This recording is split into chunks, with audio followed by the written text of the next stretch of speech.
البدع والأهواء، أهل البدع العقائدية وأهل البدع السياسية. نقول بيننا وبينكم السلف، بيننا وبينكم الكتب، كان فيقول البدع بيننا وبينكم.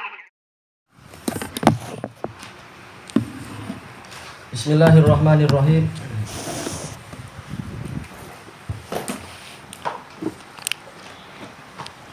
Qala al-Imam Ibnu Taimiyah rahimahullah wa ta'atin Nabi sallallahu alaihi wasallam, yaitu di dalam ketaatan kepada Nabi. Sebagaimana Ahlussunnah wal Jamaah taat kepada Allah untuk apa? Untuk mencintai para sahabat dan memuji sahabat. Demikian pula Ahlussunnah wal Jamaah taat kepada Nabi sallallahu alaihi wasallam di dalam sabda beliau, la tasubbu ashabi, jangan kalian mencaci maki para sahabatku. Fawalladhi nafsi biyadih, lau anna ahadakum anfaqa mithla uhudin dhahaba ma balagha mudda ahadihim wala nasifah. Maka demi zat yang jiwaku ada di tangannya, seandainya salah seorang dari kalian menginfakkan semisal gunung Uhud emas, maka infak tadi itu tidak mencapai ukuran satu mud dari salah seorang dari mereka ataupun setengahnya. Betul-betul perbandingan yang sangat jauh. Tayyib. Qala Syekh Abdul Aziz Al-Rasyid rahimahullah, hadis la tasubbu ashabi, jangan kalian mencaci para sahabatku, ini diriwayatkan oleh Bukhari nomor yang ke 3673 dan Muslim nomor yang ke 2541. Rawahu Muslim, rawahul Bukhari wa Muslim wa ghairuhuma min hadisi Abi Sa'id al-Khudri radhiyallahu anhu qala kana baina Khalid bin Al-Walid wa Abdurrahman bin Auf syai'. Pernah terjadi perselisihan antara Khalid bin Al-Walid dan Abdurrahman bin Auf. Namanya masih manusia, kadang setan menimbulkan permusuhan, tapi tidak lama kalau antar para sahabat. Fasabbahu Khalid, lalu Khalid mencaci Abdurrahman bin Auf. Faqala Rasulullah sallallahu alaihi wasallam, la tasubbu ashabi. Rasulullah bersabda kepada Khalid, jangan kalian caci para sahabatku. Fa inna ahadakum law anfaqa mithla uhudin dhahaba ma balagha mudda ahadihim wala nasifah. Karena jika salah seorang dari kalian itu menginfakkan semisal gunung Uhud emas, itu dia akan mencapai satu mud salah seorang dari mereka ataupun setengahnya. Ini menunjukkan betapa jauhnya perbezaan antara as-sabiqunal awwalun dan yang bukan sabiqunal awwalun. Semuanya sahabat, tetapi manakala sabiqunal awwalun ini yang lebih sering, bahkan termasuk istilahnya mereka yang lebih banyak suka dukanya bersama Nabi SAW, sampai Rasulullah menamakan mereka lah sahabatku, seakan-akan yang lain tidak. Tapi dengan dalil-dalil yang lain tahu kita bahwasanya semuanya adalah sahabat beliau, cuma memang derajatnya lain-lain. Ini antara Khalid dengan Abdurrahman bin Auf saja derajatnya sudah jauh berbeda seperti itu. Orang yang masuk Islam sebelum Fathu Hudaibiyah derajatnya jauh lebih tinggi daripada orang yang masuk Islam setelah Fathu Hudaibiyah. Karena Khalid ibn Al-Walid dan Abdurrahman bin Amr ibn Al-As masuk Islamnya pada waktu yang sama setelah perjanjian Hudaibiyah, yaitu pada tahun 6 Hijriah. Setelah perjanjian, mereka datang ke Mekah, ke Madinah untuk mengemukakan Islam. Ternyata jaraknya lain. Yang itu sebesar gunung Uhud emas, itu pun tidak mampu untuk menyamai satu mud atau setengah mud saja yang pernah diinfakkan oleh Abdurrahman bin Auf dan teman-temannya. Bagaimana dengan orang-orang yang setelah zaman sahabat? Tentunya derajatnya lebih rendah lagi dibanding dengan as-sabiqunal awwalun, apalagi orang macam kita dan seterusnya. Maka kita harus tahu diri siapa kita dan siapa mereka. Maka tidak layak untuk kita menampilkan diri sebagai hakim, kemudian menyalah-nyalahkan sahabat yang ini, kemudian mengatakan, oh ini memang hasad orang yang ini. Itu nggak boleh. Kita harus tahu diri kita ini siapa dan mereka itu siapa. Mereka telah diampuni oleh Allah dosa-dosanya yang ada, dan kebanyakan kesalahannya adalah ijtihadiyah, dan mereka adalah ahli ijtihad. Tayyib. Karena dalam masalah ini Khalid bin Al-Walid beliau salah, tetapi kesalahannya itu ada alasan. Masalah ijtihad terkait dengan masalah tawanan perang dari Bani Juzaimah. Tayyib. Cuma Rasulullah SAW melarang untuk si Khalid mencaci maki Abdurrahman bin Auf, walaupun Khalid punya ijtihad, tapi Abdurrahman bin Auf yang lebih betul. Semuanya tidak dicaci maki oleh Rasulullah. Yang salah pun tidak sampai dicaci maki, bahkan Rasulullah cuma mengatakan ini salah. Dan Rasulullah cuma mengatakan, Allahumma inni abra'u ilaika mimma sana'a Khalid. Ya Allah, saya berlepas diri darimu, berlepas diri kepadamu dari apa yang dilakukan Khalid ketika Khalid dengan ijtihadnya membunuhi Bani Judaimah yang mereka menyerah itu. Tapi Rasulullah tidak menyuruh Khalid untuk membayar diat dan sebagainya, karena ini adalah ijtihad orang yang layak ijtihad. Baik. Kemudian Infarada Muslim bi dzikri sabbi Khalid li Abdurrahman bin Auf dun al-Bukhari. Ya, untuk kisah sebab turunnya hadis, sebab datangnya hadis ini itu diriwayatkan oleh Muslim saja, Bukhari tidak meriwayatkan. Tapi inti hadisnya dua-duanya ada. Fa qauluhu la tasubbu ashabi, yakni Abdurrahman bin Auf wa amsalahu minas sabiqin al-awwalin. Jadi sabda beliau, jangan kalian mencaci para sahabatku, maksudnya adalah Abdurrahman bin Auf dan yang seperti beliau dari kalangan sabiqun al-awwalun. Fahum afdal wa akhassu bi suhbatihi mimman aslama ba'da bai'atir ridwan. Yaitu mereka lebih utama dan lebih khusus persahabatannya dengan Nabi daripada orang yang masuk Islam setelah bai'atur ridwan. Apa ini bai'atur ridwan? Tadi itu perjanjian Hudaibiyah itu. Iya. Karena perjanjian Hudaibiyah sebelum itu terjadinya adalah apa? Yaitu bai'atur ridwan. Kemudian beberapa hari kemudian terjadinya itu tadi perjanjian Hudaibiyah. Tayyib, wa ba'da musalahatin Nabi sallallahu alaihi wasallam ahla Makkah. Dan setelah perdamaian Rasulullah SAW dengan ahlu Makkah dalam kejadian tadi itu. Wa minhum Khalid ibn Walid. Nah, di antara ahlu Makkah itu adalah Khalid ibn Walid. Memang waktu itu Khalid belum masuk Islam ketika sedang perjanjian Hudaibiyah. Fanaha man lahu suhbah an yusab fanaha man lahu suhbah an yasubba man lahu suhbatun aula. Maka orang yang menjadi sahabat Nabi dilarang untuk mencaci orang yang persahabatannya dengan Nabi itu lebih tinggi, aula lebih tinggi. Jadi sesama sahabat dilarang saling mencaci secara umum. Dan yang lebih rendah derajatnya dilarang mencaci yang derajatnya lebih tinggi. Kenapa? Limtiyazihim anhum minas suhbah. Dikarenakan yang lebih dulu itu mereka memiliki keistimewaan daripada yang tidak seperti itu di dalam persahabatannya itu. Bima la yumkinu an yusyarikuhum fih. Dengan apa? Derajat yang tidak mungkin untuk orang yang persahabatannya itu biasa-biasa saja menyekutui menyamai atau menyekutui orang yang persahabatannya lebih dekat dengan Nabi. Sampai tingkatan yang sampai hampir tidak masuk akal ini. Hatta lau anfaqa mithla Uhudin zahaba. Sampai walaupun orang yang persahabatannya biasa itu menginfakkan satu gunung Uhud emas, bukan satu gunung Uhud beras tapi emas.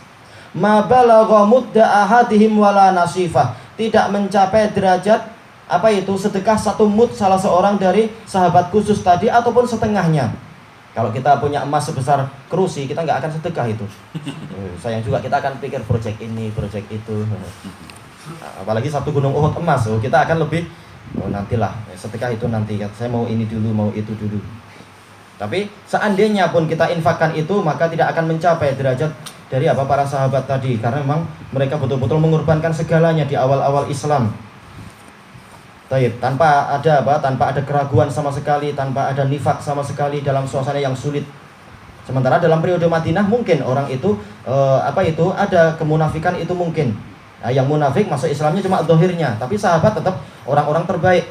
Cuma yang lebih baik lagi adalah yang masuk Islam sebelum Fathu Hudaibiyah itu memang kualitinya memang sangat murni. Enggak tahu istilah orang pure atau apa. Tayyib.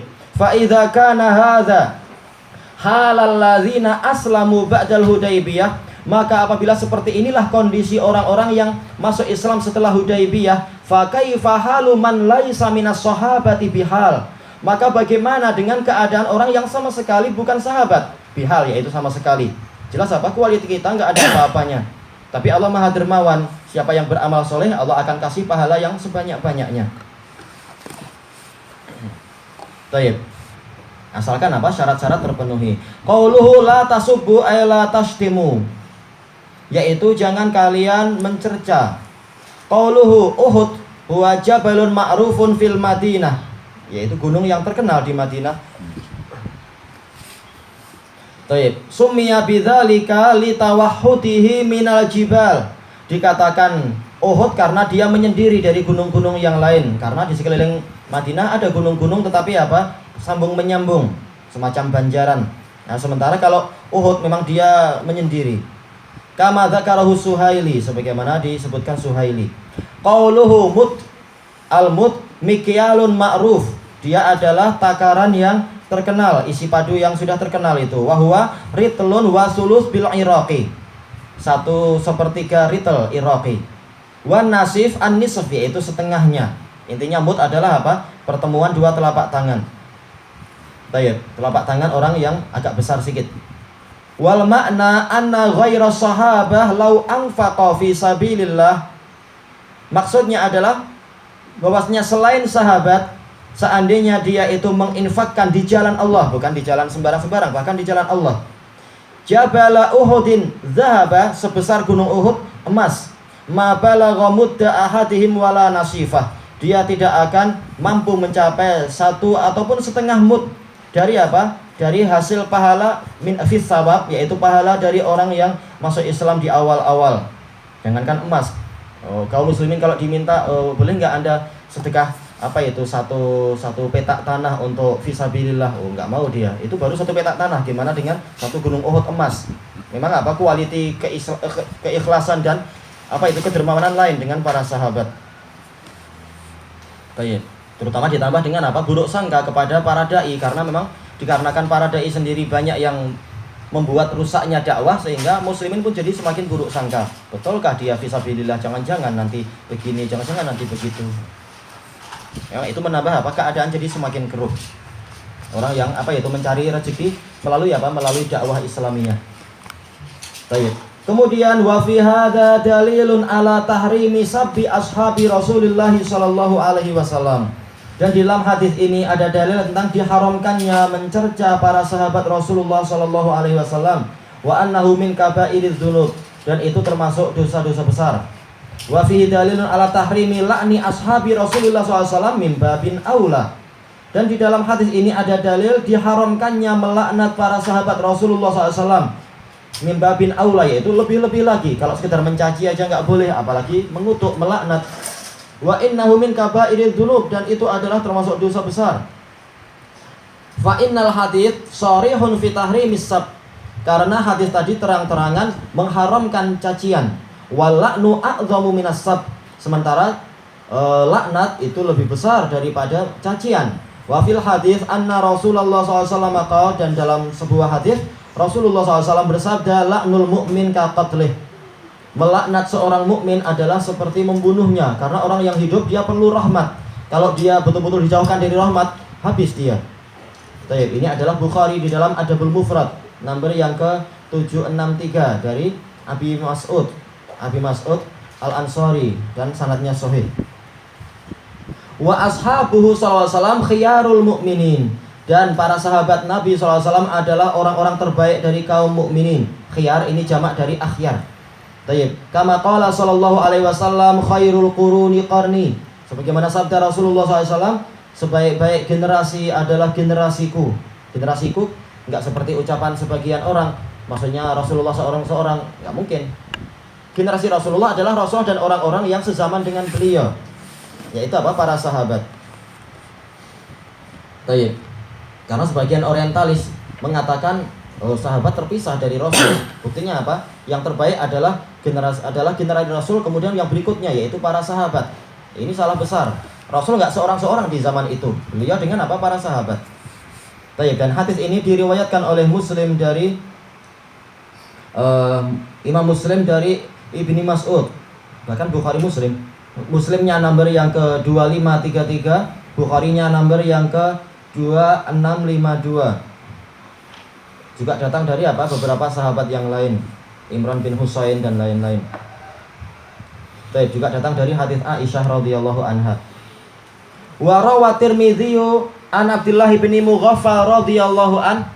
Imam Tirmidzi dari Abdullah bin Mughaffal, ini Tirmidzi nomor yang ke-3862. Tapi dalam sanadnya ada Abdurrahman bin Ziyad bin Al-Ifriqi, dia lain, agak lemah sedikit. Qala Rasulullah sallallahu alaihi wasallam, Allah fi ashabi, mansubun alal ighra, yaitu apa? Takwalah kalian kepada Allah, takutlah kalian kepada Allah di dalam kehormatan para sahabat saya itu. La tattakhiduhum ghardon, jangan kalian jadikan sahabatku itu sebagai sasaran cacian, sasaran untuk menjelek-jelekkan, sasaran untuk menghina, menuduh dan seterusnya. Faman ahabbahum fabihubbi ahabbahum, barang siapa mencintai mereka, maka dia itu mencintai mereka karena kecintaan kepadaku. Waman abghadahum fabibughdi abghadahum, barang siapa membenci sahabat, maka mereka itu dia membenci sahabat karena membenciku. Waman adzahum faqad adzani, barang siapa menyakiti para sahabat berarti dia telah menyakitiku.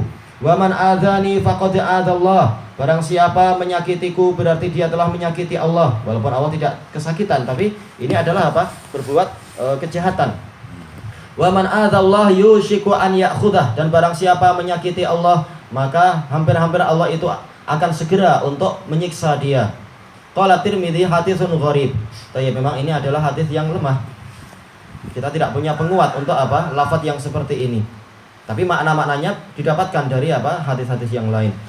Ila ghairi dzalika minal ahaditsid dallati ala wujubi ihtiramihim. Dan hadis-hadis yang lain yang menunjukkan akan wajibnya menghormati para sahabat, wa hifdzi karamatihim, dan menjaga kemuliaan mereka, kekeramatan mereka, wa tahrimi sabbihim, dan haramnya mencaci para sahabat, wa ta'ni fihim, dan mencela mereka, wa la'nihim, dan melaknat mereka. Tayyib ilahuna wallahu a'lam.